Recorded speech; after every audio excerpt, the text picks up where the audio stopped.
साथ परमागम की 15वीं गाथा पर अपनी चर्चा चलती है। गाथा महामांगलिक है।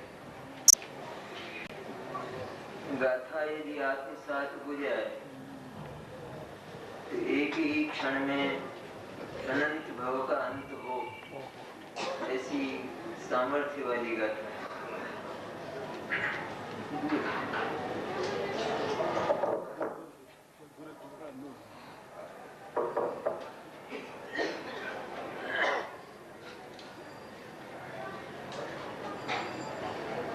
चौदहवीं गाथा में आचार्य देव ने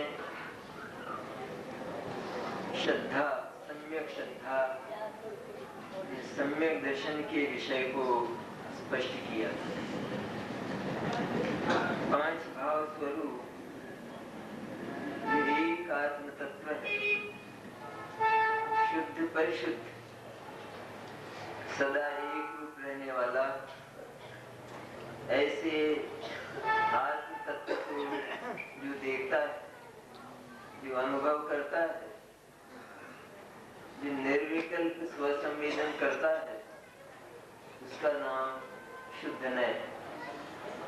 और शुद्ध नय अर्थात सम्यक दर्शन, ज्ञान की ओर से कहा जाए तो शुद्ध नय है, श्रद्धा की ओर से कहा जाए तो सम्यक दर्शन। उसी को प्रकारांतर से 15वीं गाथा में आचार्य दोहराते हुए एक गंभीर बात है। अपनी चर्चा पहले आत्मा के अटकने के जो 5 स्थान हैं मुख्य, मिथ्या दर्शन के तो असंख्यात लोक प्रमाण स्थान हैं, लेकिन स्वयं आत्मा के साथ जो भाव पाए जाते हैं, उन भावों में अटकना, उनको अहम देना, उनमें ममत्व करना, इसका नाम मिथ्या दर्शन है। उसके 5 प्रकार आचार्य बताते हैं। उन्हें 3 प्रकार की चर्चा अपन ने की। पहला था कि आत्मा को अज्ञानी सदा ही कर्म में देखता है। आत्मा के साथ कर्म है, इसका निषेध नहीं। इसका अर्थ भूतार्थ, कर्म आत्मा के साथ हैं, रहे हैं, अनादि से ये रहे हैं, बस इतना भूतार्थ माने है। लेकिन आत्मा कर्म में हुआ ऐसा बिल्कुल नहीं है, इसलिए वो अभूतार्थ। कर्म आत्मा के साथ रहने पर भी कर्म सर्वथा अचेतन है, जड़ है, और अज्ञानी ने आत्मा को सदा कर्म में देखा है। लोक में जैसे होते हैं ना, जो अधिक स्टैंडर्ड वाले पुरुष होते हैं, तो शरीर का जो स्वरूप है वो तो नग्न दिगंबर है। ये तो पक्की है बात। नग्न दिगंबर ही पैदा हुए और नग्न दिगंबर ही जाते, लेकिन नग्न दिगंबर होते नहीं, हो नहीं पाते हैं। लेकिन लोक में ऐसे पुरुष होते हैं कि जो वस्त्रों से अपना स्टैंडर्ड मानते, शरीर पर अच्छा सूट हो तो अपने आप को उस सूट में अनुभव करते, सूट ना हो तो मैं कुरूप हूँ, मैं बदसूरत हूँ, मेरी प्रतिष्ठा की हानि हो गई, मेरी इज्जत खराब हो गई, ऐसा अनुभव करता है।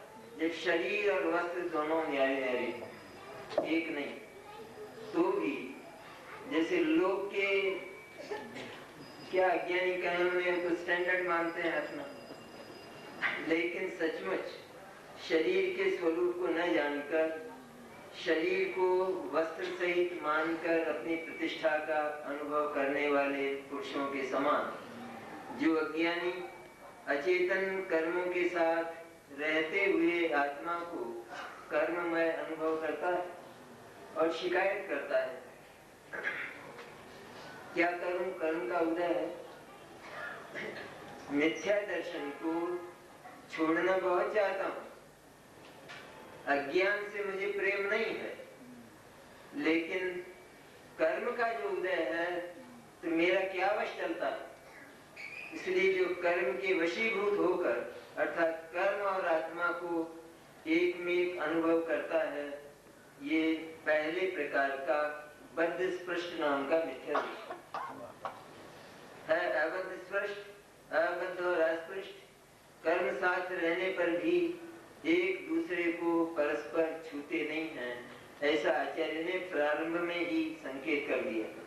छहों द्रव्य एक साथ रहते हैं लेकिन एक दूसरे का स्पर्श नहीं करते। स्पर्श करने में हमको थोड़ा खटक लगती है, स्पर्श करने में क्या झगड़ा है, लेकिन स्पर्श तब कर सकता है जब कोई पदार्थ अपनी सीमा को छोड़े और दूसरे की सीमा में जाए तो स्पर्श कर सकता है। जब अपनी सीमा को नहीं छोड़ता तो दूसरे की सीमा में न जाकर स्पर्श कैसे कर सकेगा। इसलिए स्पर्श करने का निषेध। तो साथ साथ रहें, साथ साथ रहने के लिए ये तो कुदरती व्यवस्था बताई, क्योंकि कुदरती व्यवस्था भी ऐसी है कि जो लोकाकाश है इसके तो असंख्य प्रदेश हैं और रहने वाले अनंत अनंत हैं। तो एक एक मकान मांगे तो कहां से हिस्से में आएगा। इसलिए रहने की व्यवस्था ऐसी कि एक ही क्षेत्र में, आकाश के एक ही क्षेत्र में छहों द्रव्य रहते हैं, लेकिन अपने स्वरूप को कभी छोड़ते नहीं, अपनी सीमा को कभी छोड़ते नहीं। यहाँ तक कि पुद्गल का एक स्कंद जिसमें अनंत परमाणु हैं, वो एक परमाणु दूसरे परमाणु की सीमा में नहीं जाता। हम उसको एक स्कंद कहते हैं, इस शरीर को हम एक शरीर कहते हैं, एक द्रव्य कहते हैं। कहना है नहीं वास्तव में शरीर को अनंत परमाणुओं की ओर से देखा जाए तो मूर्छा समाप्त हो जाए, ममत्व समाप्त हो जाए। शरीर ही नहीं है, शरीर तो कथन है केवल। शरीर क्या चीज है? शरीर मन अनंत परमाणुओं का इकट्ठा हो जाना, लेकिन अनंत परमाणुओं का इकट्ठा होकर और एक में एक नहीं हो जाना, बल्कि बिल्कुल न्यारे न्यारे एक दूसरे की सीमा से बिल्कुल न्यारा रहना, उसका नाम शरीर। अब शरीर को इस शरीर के रूप में न देखकर, इस बनावट के रूप में न देखकर, अगर हम न्यारा न्यारा एक एक परमाणु के रूप में देखें तो आसक्ति होगी, ममत्व होगा या मूर्छा समाप्त हो जाएगी। दूसरी बात आचार्य ने कही कि अज्ञान के कारण आत्मा के साथ कर्म रहे और इस अज्ञान से ही मनुष्य आदि पर्यायों का जन्म हुआ, क्योंकि आत्मा मनुष्य नहीं, देव भी नहीं है, नारकी भी नहीं। इन पर्यायों को आत्मा के साथ देखकर और वह इनमें मूर्छित हुआ और संपूर्ण आत्मा को मनुष्य माना। भूल क्या हुई?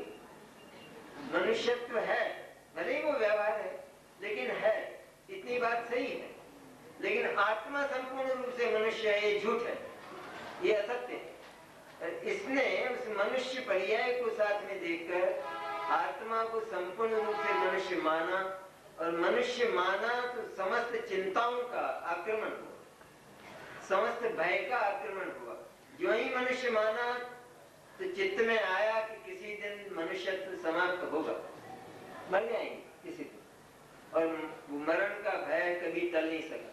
यदि ये देखता कि इस मनुष्यत्व के वेश में एक अविनाशी अक्षय तत्व शुद्ध चैतन्य पड़ा है, ये यदि इसे दिखाई देता तो कोई चिंता और भय का नाश करने के लिए किसी ज्योतिषी को नहीं बुलाना पड़ता, उससे नहीं पूछना पड़ता।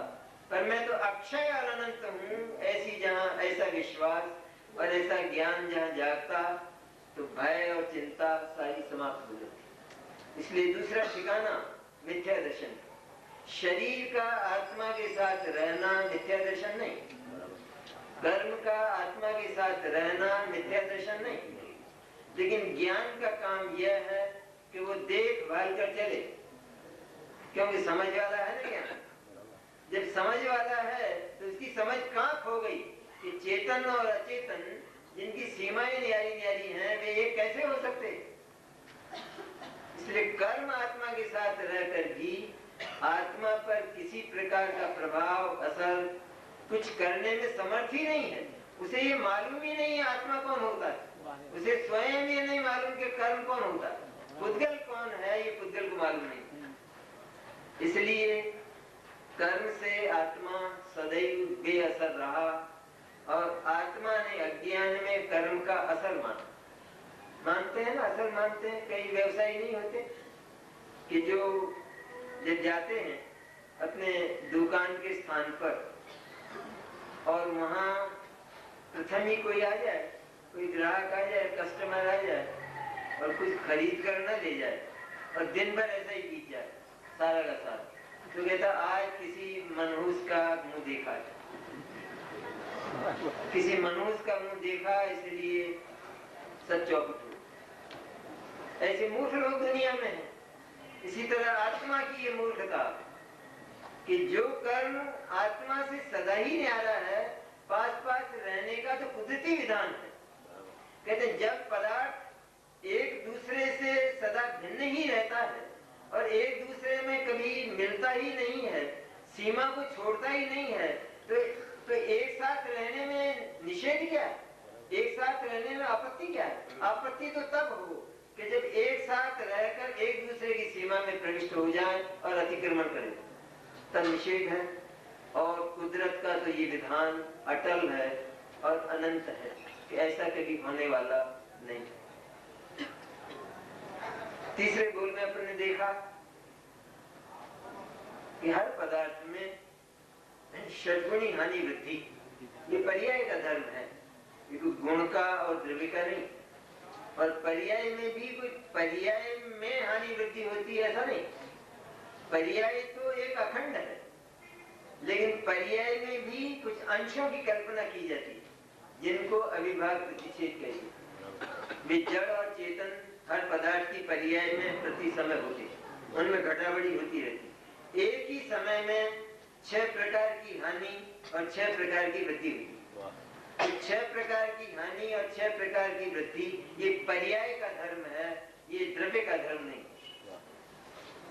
द्रव्य उस समय संलग्न पूरा का पूरा है, वो पूर्ण है। इसलिए हानि और वृद्धि की ओर से अगर देखें तो हमें आत्मा घटता और बढ़ता दिखाई देगा। हानि और वृद्धि में यदि ममत्व होगा और ये मानेंगे कि ये हानि और वृद्धि ये मेरे में, मेरे चैतन्य में ही हो रही है, षड्गुणी हानि वृद्धि मेरे चैतन्य में ही हो रही है, ऐसा जब मानेगा तो उसको षड्गुणी हानि वृद्धि में क्लेश होगा। ये हानि हुई, ये वृद्धि हुई। और जब ये देखेगा कि हानि और वृद्धि के बीच में संपूर्ण चैतन्य एक अखंड पड़ा, ऐसा जब बोध हुआ, सम्यक बोध, निश्चय बोध, जिसकी अभी चर्चा हुई, बहुत गंभीर सुनी अपन ने, तो हानि और वृद्धि के बीच में आत्मा हानि और वृद्धि से रहित अर्थात नियत है। ये अनियत स्वभाव, तो अनियत स्वभाव है पर्याय का, वो मिथ्या दर्शन नहीं। लेकिन आत्मा को अनियत स्वभाव के साथ जोड़कर अनियत मानना, अनियत अनुभव करना, उसका नाम मिथ्या दर्शन। ये तीसरे प्रकार का। चौथे प्रकार में आचार्य कहते हैं कि आत्मा में अनंत गुण है और हर गुण का स्वरूप न्यारा न्यारा है। एक गुण कभी भी दूसरे गुण रूप नहीं होता। प्रत्येक गुण न्यारा न्यारा ही रहता है और अपने स्वरूप से कभी च्युत नहीं होता। ज्ञान कभी दर्शन नहीं होता, दर्शन कभी ज्ञान नहीं होता, ये सब है। लेकिन ये जो अनंत गुण है, ये अनंत गुण उस एक ज्ञायक आत्मा के साथ, चैतन्य तत्व के साथ एक में है न्यारे न्यारे स्वरूप से। स्वरूप की अपेक्षा देखें तो ज्ञान का काम न्यारा, दर्शन का काम न्यारा। लेकिन उस आत्मा की ओर से देखें तो सारे उन गुणों को, जिसको सात्विक गाथा में पर्याय का, कि अनंत पर्यायों को एक ही तत्व, एक ही चैतन्य पीकर बैठा है। इन अनंत गुणों को एक ही आत्मा पीकर बैठा है।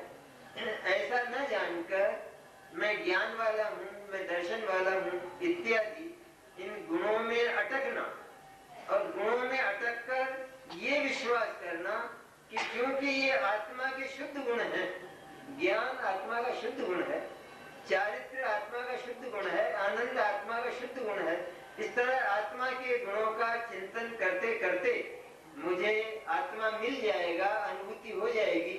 इस तरह आत्मा को खंडों में विभाजित करने से अखंड की अनुभूति नहीं होती।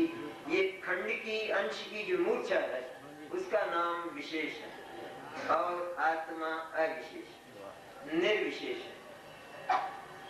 विशेष सहित निर्विशेष है, लेकिन ये विशेष है क्योंकि एक एक जो गुण है उसका स्वरूप न्यारा न्यारा है और जितने भी गुण हैं वे उस एक द्रव्य के अंश हैं।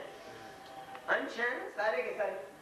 अंश के अनुभव में ना, अंश के विश्वास में, अर्थात मैं ज्ञान स्वरूप हूँ, मैं दर्शन स्वरूप हूँ इत्यादि, इस तरह के विश्वास में अखंड की अनुभूति तीन काल में भी नहीं होती। विचार दशा में जिस समय आत्मा का, ज्ञायक का महत्व आता है, एक तूफानी महत्व आता है, जैसे करलब्धि की बात आई अभी, वो एक तूफानी महत्व चाल है।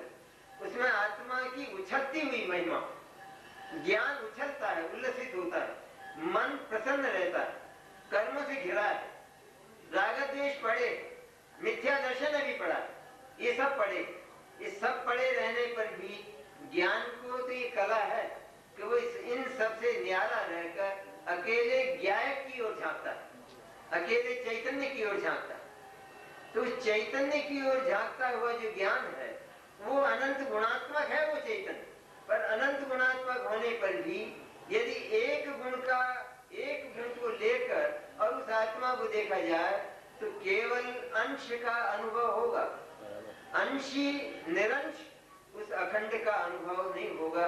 इसलिए गुण भले ही निर्मल है, जैसे आज द्रव्य निर्मल है इस तरह गुण भी निर्मल है। जैसे द्रव्य नित्य है वैसे गुण भी नित्य है, ये सब है। लेकिन गुण शुद्ध होने पर भी गुण की जो दृष्टि है, गुण का जो ममत्व है, उसका नाम मिथ्या दर्शन। इसलिए विशेष होने पर भी सचमुच विशेष की दृष्टि अर्थात विशेष का ममत्व न होकर विशेषमय जो निर्विशेष है, सामान्य है, सदृश है, एक रूप है, ऐसा जो शुद्ध चैतन्य है, उसकी दृष्टि में उसका ममत्व, उसका अहम, उसका नाम सम्यक दर्शन। इस तरह विशेष की मूर्छा टलती है। जिस समय कर्णलब्धि में आत्मा का विचार चलता है, गंभीर चिंतन चलता है, तो चिंतन तो गाढ़ा होता जाता है। पहले तरलता रहती है, इसके बाद चिंतन प्रगाढ़ होता जाता है। प्रगाढ़ में अकेला शुद्ध ज्ञायक इतना विकल्प ज्ञान में रहता है, इससे अधिक नहीं। मतलब गुणों के जो भेद हैं वे भी अस्त हो जाते हैं और अकेला ज्ञायक ये रहने पर भी क्योंकि उस ज्ञायक के साथ अभिज्ञान एकाकार नहीं हुआ और उस ज्ञायक को अपने भीतर प्रतिष्ठित नहीं किया, पर उस ज्ञायक संबंधी भी ज्ञान में विकल्प विद्यमान है, इतनी तरलता है, इतना अभी चंचलता है ज्ञान में। इसलिए चंचलता होने के कारण, लेकिन जो ज्ञान इस ज्ञायक का चिंतन करता हुआ ज्ञायक की महिमा में सविकल्प प्रवर्तमान है, उसको इस सविकल्प ज्ञान की जो कक्षा है वो हे कक्षा है, वो उपाधि कक्षा है। ये विचार कोटि से हे कक्षा में है। जिसे विचार कोटि उपाधि कक्षा में होती है उसके मिथ्यात्व दशा में वह कभी भी पक्ष का अतिक्रमण नहीं होता, वो पक्षातिक्रांत नहीं होता। पक्षातिक्रांत कौन होता है? कि जिसे शुद्ध नय का भी पक्ष नहीं, शुद्ध नय का निश्चय नय का पक्ष नहीं है। निश्चय नय का विषय जो शुद्ध ज्ञायक तत्व है उसका विचार करना भी जिसे इष्ट नहीं, उसका चिंतन करना भी जिसे इष्ट नहीं, क्योंकि विचार नहीं चाहिए। विचार में वस्तु वस्तु का विचार होता है, लेकिन विचार में वस्तु नहीं आती, वस्तु अनुभूति में आती है, और वस्तु का विचार हुए बिना नहीं रहता। यद्यपि वस्तु का विचार हुए बिना नहीं रहता, लेकिन विचार जिसको हे कोटि में है, जो ये जानता है मुझे विचार नहीं चाहिए, विचार ये चाहिए। विचार जिसके सन्मुख है, विचार जिसके गीत गा रहा है, जिसका यशोगान कर रहा है, वो मुझे चाहिए। वो मिलते ही विचार का अंत हो जाता है। विचार जब तक रहता है तब तक वो नहीं मिलता। इसलिए ये जो सूक्ष्म चिंतन की दशा है करण लब्धि की, वह भी हेय है, उपाधि नहीं। और जो इसमें उलझ गया है उसे तो करण लब्धि होगी नहीं। विचार दशा में जो उलझ गया वो गुण है, मेरे ही गुण है, ज्ञान वाला हूँ, दर्शन वाला हूँ, चारित्र वाला हूँ। इस तरह ज्ञान आत्मा का यशोगान करते करते अनुभूति हो जाएगी कि नहीं होगी? क्यों नहीं होगी? इसलिए नहीं होगी, आत्मा स्वयं कहता है कि नहीं होगी तेरे को अनुभूति, क्योंकि मैं इस तरह का बना हुआ नहीं हूँ जैसा तू विचार कर रहा है। जो तेरा चिंतन है वैसी मेरी रचना नहीं है। मैं अनंत गुणात्मक एक हूँ। अनंत गुणात्मक होने पर भी मैं एक हूँ। अनंत गुण मेरे साथ इस तरह समाहित हैं कि जिस तरह मिश्री से मिठास को अलग नहीं किया जा सकता, उस तरह एक ज्ञायक से अनंत गुणों को अलग नहीं किया जा सकता। इस तरह अनंत गुणात्मक एक जो ज्ञायक शुद्ध चैतन्य है, उसकी दृष्टि, उसका नाम सम्यक दर्शन। और अंश भेद में अटकना वो मिथ्या दर्शन। अंश भेद मिथ्या दर्शन नहीं। गुण है, गुणों के भेद भी है, क्योंकि सबका अलग अलग विभाग है। हर एक गुण का एक गुण दूसरे के विभाग में जाता नहीं, लेकिन सर्वथा न्यारी न्यारी रहते नहीं।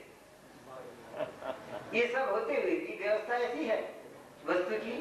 इतना होने पर भी गुण निर्मल होते हैं, लेकिन गुण की जो दृष्टि, गुण का जो ममत्व है, मन जो इस तरह अटक गया है। हम यही करते हैं कि प्रातः काल उठकर क्या करते हैं कि हम आत्मा का चिंतन करते हैं। चिंतन करते हैं, उसमें ये मानते हैं कि आत्मा का चिंतन करते करते ऐसा आनंद आया, ऐसा बोलते हैं। तो चिंतन में आनंद होता ही नहीं, वो तो सविकल्प आनंद है।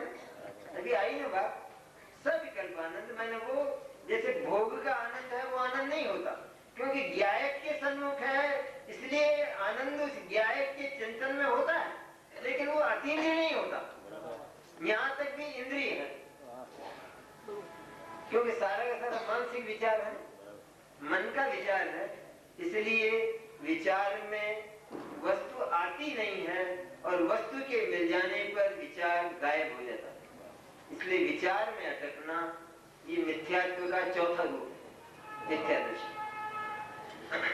गुण भेद में अटकना। अब पांचवी बात आचार्य कहते हैं कि आत्मा असंयुक्त है। असंयुक्त है माने जो भाव आत्मा के नहीं है, वे भाव भी आत्मा के साथ देखे जाते।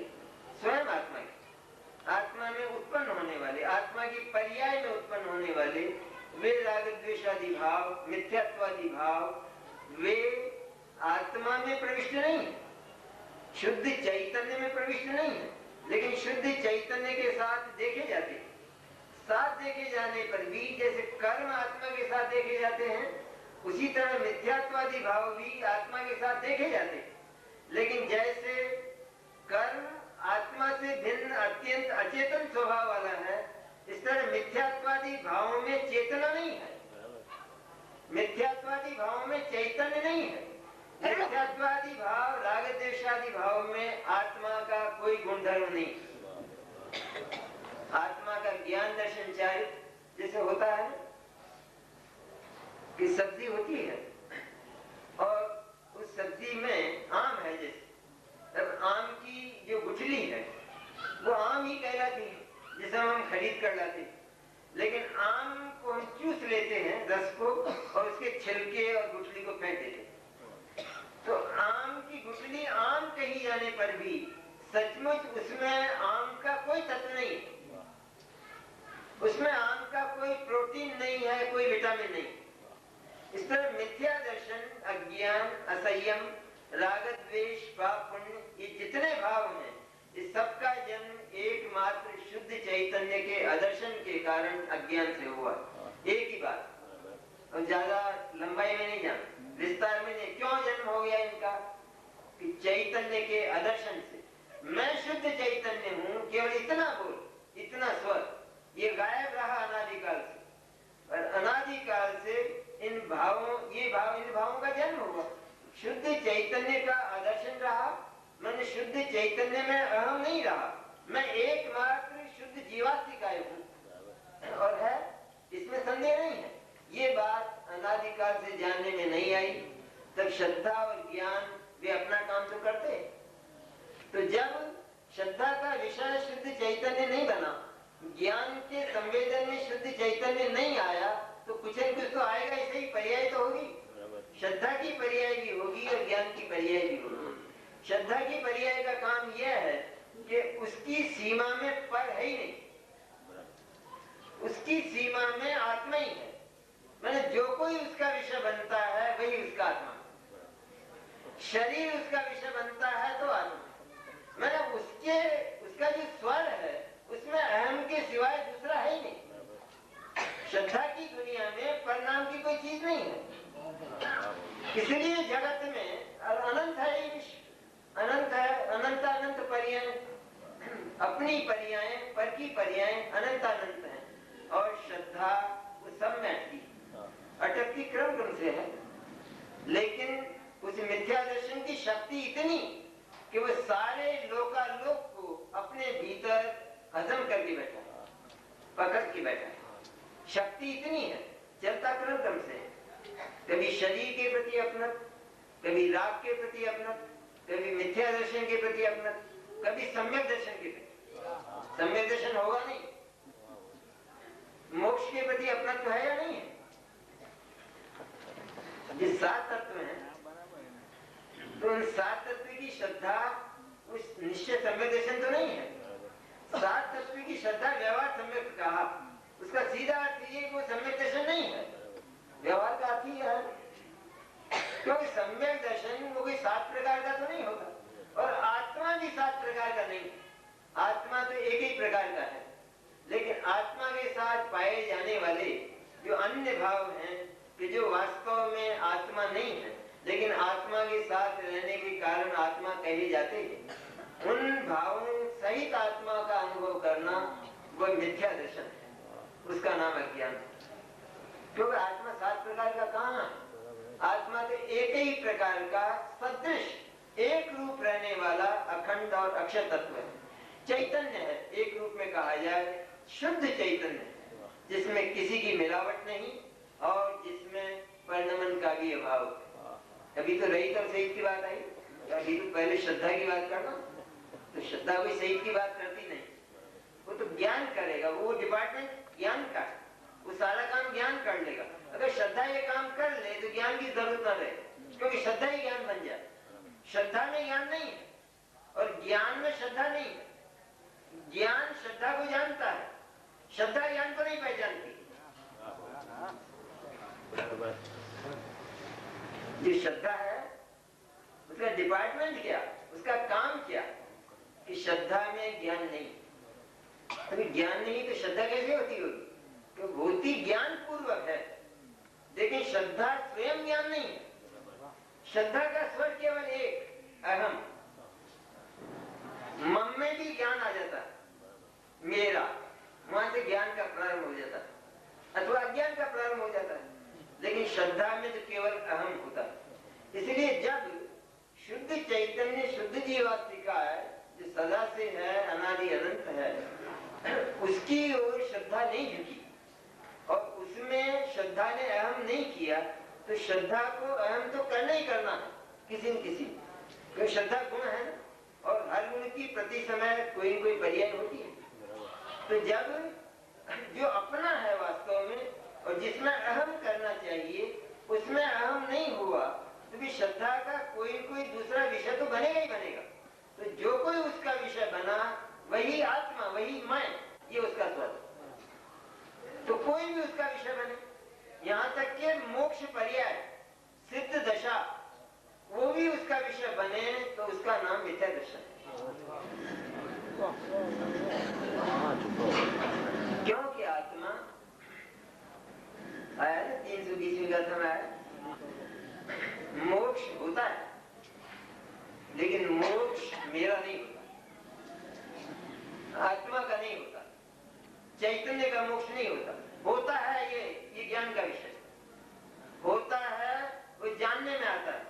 बस इतना। बंध होता है ये जानने में आता है, बंध का अभाव होकर मोक्ष होता है इतना जानने में आता है, इतना स्वीकार है। लेकिन आत्मा का मोक्ष नहीं होता, चैतन्य का मोक्ष नहीं होता, मैंने मेरा मोक्ष नहीं होता। मेरा मोक्ष होता है तो मेरा मोक्ष हो जाए तो आत्मा का अभाव हो जाए। तो मोक्ष वो प्रवाह के रूप में स्थायी पर्याय कही जाने पर भी है तो क्षणभंग। मोक्ष नया पैदा हुआ है, मोक्ष पर्याय नई आई है। मोक्ष पर्याय पहले नहीं थी, पहले बंध रूप दशा थी, संबंध निजरा रूप दशा थी। लेकिन मोक्ष पर्याय का नया जन्म हुआ है। जिसका जन्म होता है उसका व्यय होता है, उत्पाद होता है उसका व्यय होता है। और जितना भी पर्याय समुदाय है जिसको छठी गाथा में प्रमत्त और अप्रमत्त में समाहित कर सारा का संपूर्ण पर्याय। और पर्याय समुदाय वो द्रव्य का अवयव होने पर भी, द्रव्य और पर्याय स्वरूप है ना पदार्थ, एक पदार्थ हर पदार्थ द्रव्य और पर्याय स्वरूप होता है। जो द्रव्य है वो नित्य स्थायी है, जो पर्याय है वो अनित्य क्षणभंगुर है और विकारी भी होती है। तो पर्याय क्षणभंगुर होने के कारण यदि श्रद्धा पर्याय को आत्मा मानती है तो हर समय मौत का अनुभव होता है प्रति समय। क्यों? पर्याय जाती है, पर्याय का व्यय होता है, पर्याय का नाश होता है। और उस नाश के साथ जिसने उस पर्याय को आत्मा मान लिया उसे आत्मा के नाश का अनुभव होता है और भयंकर आकुलता होती है। निगोद में क्या तकलीफ है? निगोद में क्या तकलीफ? एक इंद्रिय है, ज्ञान थोड़ा है और एक श्वास में 18 बार जन्म और मरण करता है। ऐसे सभी नहीं करते, लब्ध पर्याप्त तक की बात कि एक श्वास में 18 बार जन्म और मरण करता है। शरीर वही है, निगोद का जो शरीर है उसकी जो उत्कृष्ट स्थिति बताई वो तो असंख्यात कोड़ा कोड़ी सागर है। वो जो स्कंद होता है वनस्पति का, उस वनस्पति के स्कंद में जिसमें अनंत जीव एक साथ पैदा होते और अनंत जीव एक साथ मरते हैं और सारे जीवों का वो एक ही शरीर है, वो एक ही स्कंद, उसकी जो स्थिति है वो असंख्यात कोड़ा कोड़ी सागर है। अब इस निगोद के जीव को क्या तकलीफ है कि वो एक समय के लिए इसने वो शरीर छोड़ा और दूसरे समय में वही शरीर प्राप्त कर लिया। इसको तकलीफ क्या होना चाहिए? वही तो प्राप्त कर लिया, हम तो दूसरा भी प्राप्त करते जो निगोद से निकल जाते, लेकिन ये तो वही और अनंत बार प्राप्त करता। अनंत बार एक क्षण के लिए छोड़ा, अनंत बार उसे ही प्राप्त किया। तकलीफ क्या है? कि तकलीफ यही कि वह जो शरीर है उस शरीर को इसने अपना तो दिया तो इसका विरह कैसे सुहाएगा?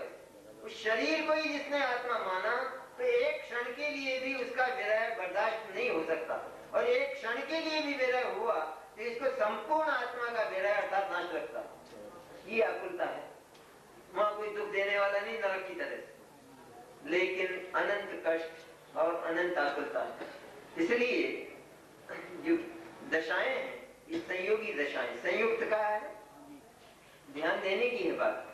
संयोग हम प्रद्रव्य को कहते हैं। जैसे जो कर्म है उसका संयोग अर्थात एक क्षेत्र होगा आत्मा के साथ, लेकिन आचार्य राग द्वेष पाप पुण्य और मिथ्या दर्शन की अवस्थाओं को संयुक्त दशा कहते। संयुक्त में जो आत्मा का अवयव नहीं लेकिन आत्मा के साथ जुड़ा हुआ लगता है, दोनों के बीच में संधि है। अज्ञानी को संधि का पता नहीं चलता, ज्ञानी संधि को खोजकर दोनों को न्यारा न्यारा कर लेता है, करता नहीं है, वो तो न्यारे न्यारे ही है। चैतन्य तत्व और चैतन्य तत्व का विरोध करने वाली मिथ्यात्व की दशा, मिथ्यात्व की दशा वो चैतन्य का नाश नहीं करती और चैतन्य तत्व को मिथ्या दृष्टि नहीं बनाती। तो क्या करती है मिथ्यात्व? क्या करता है मिथ्यात्व? किसको कहते हैं? चैतन्य सत्ता जो अनादि अनंत पवित्र है, पर से बिल्कुल न्यारी और पर्याय मात्र से न्यारी, ऐसी जो चैतन्य सत्ता है उस चैतन्य सत्ता को जिसने जाना नहीं है, जिसने देखा नहीं है, जिसने अहम किया नहीं है, उसका नाम मिथ्या दर्शन। तो मिथ्या दर्शन होने पर उस चैतन्य तत्व का, चैतन्य सत्ता का क्या हुआ? कुछ नहीं हुआ। मिथ्या दर्शन के लिए भी आत्मा शुद्ध होना चाहिए, तब मिथ्या दर्शन हो सकता, वरना होगा ही नहीं। मिथ्या दर्शन पैदा ही नहीं होगा। अगर आत्मा शुद्ध नहीं है तो मिथ्या दर्शन कैसे पैदा होगा? शुद्ध आत्मा को अशुद्ध अनुभव करना, शुद्ध आत्मा को रागादि सहित अनुभव करना, शुद्ध आत्मा को कर्म सहित अनुभव करना, शुद्ध आत्मा को पर्याय सहित अनुभव करना, इसका नाम मिथ्या दर्शन। पर आत्मा का क्या हुआ? अगर आत्मा ही ना हो तो अनुभव किसका करेगा इसका? इसलिए मिथ्या दर्शन के लिए आत्मा का शुद्ध होना आवश्यक है, वरना मिथ्या दर्शन होगा ही। क्यों? वो अशुद्ध किसको कहेगा? अशुद्ध किसको मानेगा? मिलावट वाला किसको मानेगा? इसलिए जो संयुक्त भाव है, संयुक्त भाव मैंने जुड़े हुए से जो दिखाई देते, ये शरीर है ना, इसमें ये पसीना आता, तो पसीना आता तो है, कहां से निकलता है? इस शरीर में से निकलता है। शरीर में से निकलने पर भी ये पसीना है, वो क्या शरीर का कोई विटामिन है? वो कोई शरीर का प्रोटीन है? ये हम उससे प्रीति करते हैं, लेकिन शरीर के साथ रहने पर भी शरीर और पसीना दोनों में एक संधि है। संधि नहीं है, संधि ना हो तो चला कैसे जाएगा? वो तो चला जाता है। ब्लड प्रेशर है, कहाँ होता है? कि ब्लड में होता है, रक्त में होता है, रक्तचाप। रक्त और रक्तचाप ये दोनों का एक स्थान कहते हैं, स्थान एक नहीं है वास्तव में। जिसे गाथा है ना, उपयोग में उपयोग है, क्रोध में कोई उपयोग नहीं। इस तरह रक्त और रक्तचाप, ब्लड और ब्लड प्रेशर, ये दोनों एक स्थान पर देखे जाने पर भी ब्लड में ब्लड प्रेशर नहीं और ब्लड प्रेशर में ब्लड नहीं। ये संधि कहाँ है? ये संधि डॉक्टर जानता है। डॉक्टर जानता है, जानता है तब दोनों न्यारे न्यारे तो हैं, तो न्यारे न्यारे हैं और स्पष्ट न्यारे न्यारे हो जाते हैं। मन निकट निकट हैं लेकिन न्यारे न्यारे, क्योंकि जो ब्लड प्रेशर है वो तो व्याधि है। ब्लड प्रेशर में ब्लड के कुछ देखे जाते हैं क्या? जो तत्व है ब्लड के, रक्त के तत्व, वो ब्लड प्रेशर में नहीं मिलते, लेकिन वो होता कहाँ है? कहते हड्डी में तो नहीं होता, तो कहाँ होता है? कि रक्त में होता है। रक्त में होने पर भी सचमुच रक्त ब्लड प्रेशर में नहीं,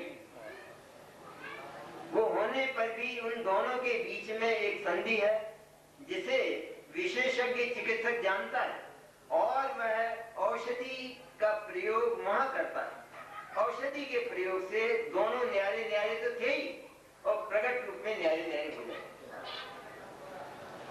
लेकिन यदि नहीं जानते हो तो, और कोई ये मानता हो कि मुझे ब्लड प्रेशर हो गया और ये जो खून मेरा है, जैसे मैं इसको अपना कहता हूं, उसी तरह मेरा ब्लड प्रेशर, ऐसा भी तो बोलते हैं।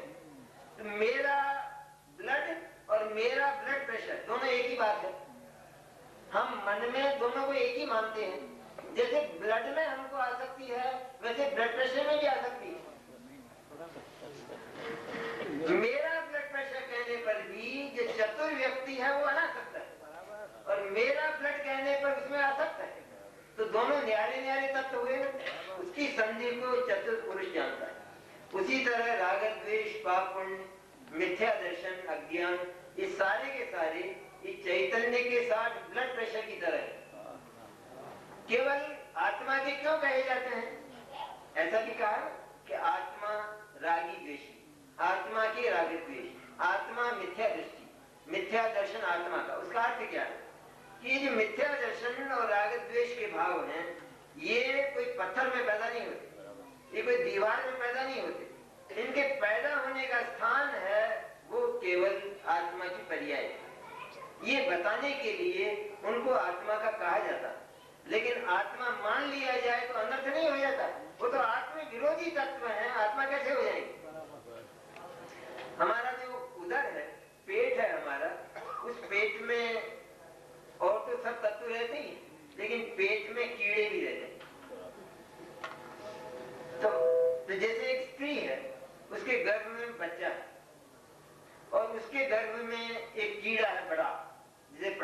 कहते हैं वो भी है। तो जिस समय बच्चा पैदा हुआ उसी समय वो पठार भी निकली।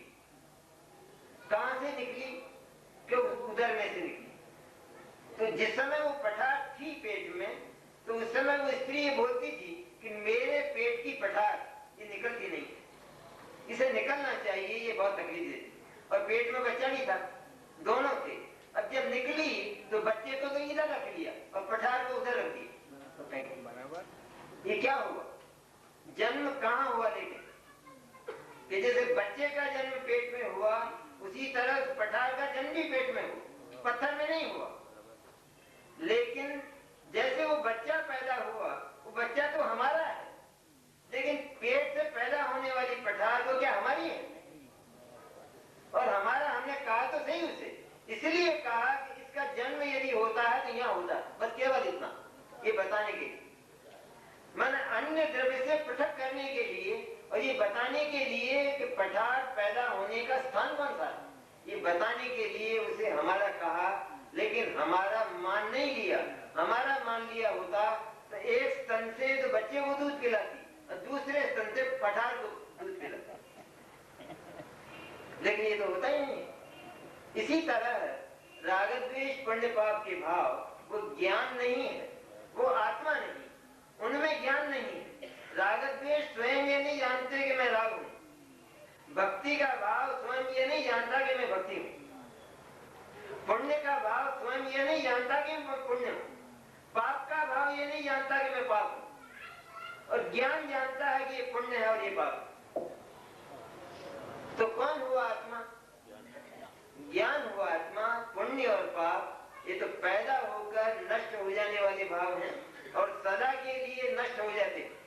सदा के लिए नष्ट जो हो गया वो तो आया था और चला गया। जैसे व्यवहार में हम बोलते हैं कि मुझे बुखार आ गया, तो किसी ने पूछा कहां से आया, कितने मील चलकर आया, कौन से गांव से आया? क्या किसी ने ऐसा पूछा? लेकिन मुझे बुखार आ गया, उसका अर्थ क्या? उसका अर्थ यह है कि ये आया तो है, ये पैदा तो यही होता है। ये पैदा किसी दीवार में नहीं होता, यही पैदा होता है। लेकिन यहाँ पैदा होने पर भी यह मैं नहीं हूं, ये विजातीय तत्व है, ये कोई दूसरा मैटर है। और यह आया है तो चला जाने वाला है और मैं पूरा का पूरा रह जाने वाला हूं। इसी तरह जितने भी ये संयुक्त भाव है, इसके लिए तो पुरुषार्थ सिद्धि उपाय में बहुत सुंदर कहा, बहुत ही सुंदर कहा कि भाव का बीज क्या है, संसार की उत्पत्ति का बीज क्या है, कहां से पैदा होता संसार? कि आत्मा जिन भावों से युक्त नहीं है, उन भावों से आत्मा को युक्त देखना, ये भाव का बीज है। तो वो कौन से भाव हैं? कि वे भाव जो चैतन्य से मेल नहीं खाते, चैतन्य से अनमेल है। राग का भाव चैतन्य इसलिए नहीं है, उसमें चेतना इसलिए नहीं है क्योंकि वो चैतन्य से अत्यंत पृथक है, बिल्कुल न्यारा, उसमें चेतना पाई नहीं जाती। क्यों नहीं पाई जाती है? क्योंकि आत्मा का जो स्वरूप है वो तो एक रूप और अपने स्वरूप में प्रतिष्ठित रहना, एक रूप रहना, अखंड रहना और अपने स्वरूप में अवस्थित रहना, ये तो आत्मा का स्वरूप। ऐसा तो नहीं है कि आत्मा कभी किसी दूसरे की ओर झांकता हो, किसी दूसरे की ओर ताकता हो, ऐसा तो आत्मा का स्वरूप नहीं। और राग का भाव हमेशा ही दूसरे की ओर झांकता हुआ पैदा होता है, पाप का भाव हमेशा ही दूसरे की ओर झांकता हुआ पैदा होता है, दूसरे के होने पर ही होता है, पर आत्मा किसी के होने पर नहीं होता। पाप का भाव कर्म के होने पर होता है अथवा नो कर्म के होने पर होता है। भोजन होता है तो भोजन का भाव होता है, भोजन से भोजन का भाव नहीं होता। लेकिन जिस समय भोजन का भाव होता है तो वहां पर भोजन होता है, भोजन का अस्तित्व है। लेकिन आत्मा ऐसा तो नहीं है कि जो किसी के होने पर होता है। आत्मा कौन से कर्म के उदय में होता है और कौन से कर्म के नाश में चला जाता है। लेकिन ये भाव तो कर्म का उदय होता है तो पुण्य और पाप देखे जाते हैं, नो कर्म होते हैं तो पुण्य और पाप देखे जाते हैं, और वे कर्म चले जाते हैं तो उन्हीं के साथ पुण्य और पाप के भाव चले जाते हैं और आत्मा पूरा का पूरा बच जाता है। इस तरह ये संयुक्त भाव है, संयुक्त भाव है, संयोगी भाव है, ये वास्तव में आत्मा नहीं। एक बड़ा सुंदर लक्षण दिया, मूलाचार है तो चढ़ना नहीं होगा ग्रंथ, लेकिन उसमें बड़ा सुंदर लक्षण दिया कि अनात्मनीन भावस्य आत्म भावम संयोग। क्या विचित्र है कि जो भाव आत्मा के नहीं है उन भावों को आत्मा मानना, इसका नाम संयोग है। इसे मिथ्या दर्शन संयोग है, राग द्वेष संयोग है, पुण्य और पाप संयोग है। संयोग इसलिए है क्योंकि ये आत्मा से विपरीत बोलते हैं, सदा ही इनका स्वर आत्मा से विपरीत रहता है। इसलिए ये भाव सचमुच आत्मा नहीं है। आत्मा और इनके बीच में आत्मा चेतना सर्वत्र, मन उसमें चेतना ही चेतना व्याप्त है। इन भावों में कहीं भी चेतना नहीं, कहीं भी नहीं चेतना। जैसे आम का जो छिलका है, आम की जो गुठली है, उसमें आम का रस देखना चाहे तो नहीं मिलेगा। हम भले उसे आम कहें, उसका कारण, उसका एक प्रयोजन कि ये जो छिलका और ये जो गुठली है, ये केवल आम में ही पाई जाती है, मौसमी में नहीं पाई जाती। इतनी पहचान के लिए हमने उसको कहा, लेकिन खरीदते समय भी माना नहीं, खरीदते समय भी नहीं मानते थे। खरीदते समय भी ये मानते थे कि इसमें आम तो जरा सा है, कि जो मेरे उधर में जाने वाला है, बाकी सब बाहर रह जाने वाले।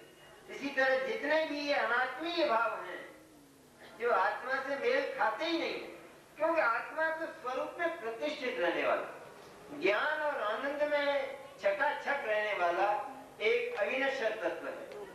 और ये भाव जब पैदा होते हैं तभी किसी न किसी के होने पर होते हैं। जो किसी न किसी के होने पर होता है वो मेरा नहीं। तो सदा ही कर्मोदय में होने वाले भाव अथवा नौकर्म के होने पर होने वाले पुण्य और पाप के भाव, ये भाव आत्मा नहीं है। आत्मा और इनके बीच में एक संधि है, मिले हुए से दिखाई देते हैं। जो सोना खान से निकलता है तो उसमें किट और कालीमा ये दोनों साथ साथ रहते, और स्वर्ण भी रहता है, तो दोनों मिले हुए। जहां पर सोना है वहीं पर वो किट कालीमा भी, लेकिन सोने का एक कण भी किट कालीमा नहीं बनता, और किट कालीमा का एक भी कण वो सोना नहीं बनता। दोनों साथ साथ रहते, लेकिन जो परीक्षक है वो इनकी संधि को जानता है, और संधि को जानता है तभी दोनों न्यारे न्यारे हो जाते। न्यारे न्यारे ही है, मूल प्रकरण तो ये खास हो जाते हैं, वो बात हल्की है, हो जाते हैं न्यारे न्यारे हैं, तो हो क्या जाते हैं, वो तो न्यारे न्यारे ही है। राग द्वेष पाप पुण्य के भाव, मिथ्या दर्शन का भाव, ये आत्मा से सर्वथा न्यारा ही है। चैतन्य से उसका कोई मेल मिला अथवा कोई समता चैतन्य की नहीं, उनमें चेतना पाई नहीं जाती। उसमें आत्मा अनंत गुण वाला है। अब राग द्वेष और मिथ्या दर्शन में आत्मा का कौन सा गुण पाया जाता है? क्या मिथ्या दर्शन में श्रद्धा गुण पाया जाता है? क्या मिथ्या दर्शन में ज्ञान गुण पाया जाता है? नहीं पाया जाता।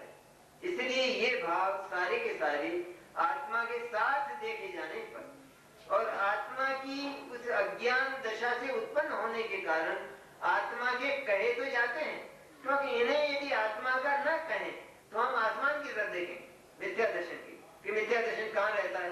शायद कोई आसमान में रहता हो, शायद कोई दीवार में रहता हो, शायद पाषाण में रहता हो, लेकिन पैदा होता है तो वो आत्मा जहाँ है वहीं पैदा होता है। बीज जो पैदा होता है तो वो मिट्टी में ही पैदा होता है, शिलाओं पर पैदा नहीं होता। ये बताने के लिए कि बीज मिट्टी में ही पैदा होता है, नरम मिट्टी में, ये बताने के लिए उस बीज, उस खेत को भी उस बीज का कहा जाता है और उस बीज को उस खेत का कहा जाता है। लेकिन सच में देखा जाए तो मिट्टी में और बीज में समता क्या है? मिट्टी में और बीज में कभी समझौता होता ही नहीं, दोनों न्यारे न्यारे ही। और अंत में अलग होकर जो बीज है और बीज का जो फल है वो तो हमारे घर आ जाता है और मिट्टी खेत में रह जाती है। इसी तरह सारे ही भाव, जितने भी विकार हैं, ये विकारी परिणाम, वे विकारी परिणाम आत्मा कहे जाने पर भी ये बताने के लिए कि वे पैदा आत्मा की पर्याय में ही होते, लेकिन आत्म द्रव्य में उनका जन्म नहीं, आत्म द्रव्य में से सदा ही न्यारा, इसलिए उनको आत्मा कहा इसका नाम व्यवहार, और आत्मा का माना इसका नाम मिथ्या दर्शन। इस तरह ये 5 प्रकार के जो परिणाम हैं वे सचमुच आत्मा नहीं है, आत्मा के साथ पाए जाते हैं, लेकिन आत्मा के साथ पाए जाने पर भी अहम करने लायक और आत्मा मानने लायक नहीं है। आत्मा का सदा से इनके साथ ममत्व रहा, ये सारे के सारे मिथ्या दर्शन के स्थान, इनके साथ ममत्व कर ये नहीं है मिथ्या दर्शन। लेकिन मिथ्या दर्शन इनके साथ ममत्व होना और चैतन्य के साथ चैतन्य से प्रीति तोड़ देना, उसका नाम मिथ्या दर्शन। इसलिए 5 प्रकार के भाव के अभाव स्वरूप जो आत्मा है, अबद्ध, अस्पृष्ट, अनन्य, नियत, अविशेष, असंयुक्त, ऐसे 5 भाव से एक ज्ञायक तत्व, एक चैतन्य, उसकी जो श्रद्धा अर्थात उसका जो अहम और उसका जो निर्विकल्प स्वसंवेदन है, उसका नाम सम्यक दर्शन है। अब ज्ञान की ओर से गाथा में आचार्य बहुत गहरी और गंभीर बात करेंगे। जैसे अभी चर्चा आई ना, बात तो वही आने वाली है। आखिर जो वस्तु व्यवस्था है उसी का तो दिग्दर्शन सारे मनीषी करते हैं, आचार्य करते हैं। इसलिए ये जो गंभीर बात है, ये सचमुच आज मुमुक्षुओं को भी इस बात से इनकार है, और उसमें प्रश्न पैदा होते हैं लेकिन उत्तर कोई नहीं चाहता है।